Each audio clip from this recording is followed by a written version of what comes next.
U Domu omladine u Beogradu ovog vikenda održava se festival. 7 poznatih kuvara otkriva publici svoje male tajne kako spremiti ukusan i zdrav obrok, a ne provesti čitav dan za šporetom.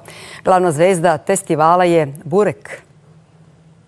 Naš narod voli hleb, ali da jede sve vrste testa. Do skoro smo bili najveći potrošači hleba u Evropi. Kroz istoriju i hleb i testo i raznorazne domaće testenine su bile izvor osnovnih hranjivih sastojaka za naše građane, ljude koji su tada radili na poljima. Koliko je testo prisutno u vašoj kuhinji, u vašem domu?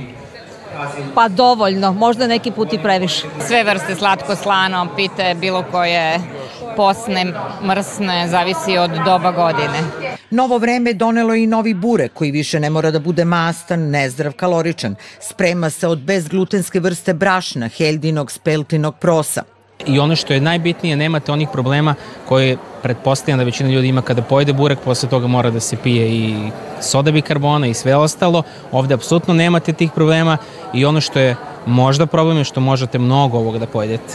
Najbolje namirnice za našu kuhinju ne dolaze preko 7 mora i 7 gora. Tamo gde živite, tamo treba i da se hranite, zbog toga što namirnice iz našeg okruženja jesu upravo prikladan deo naše ishrane, jer mi smo deo tog okruženja. Festival je okupio i male poljoprivrednike koji su ponudili svoje proizvode, ajvar, džem, štrudle, vanilice, galete.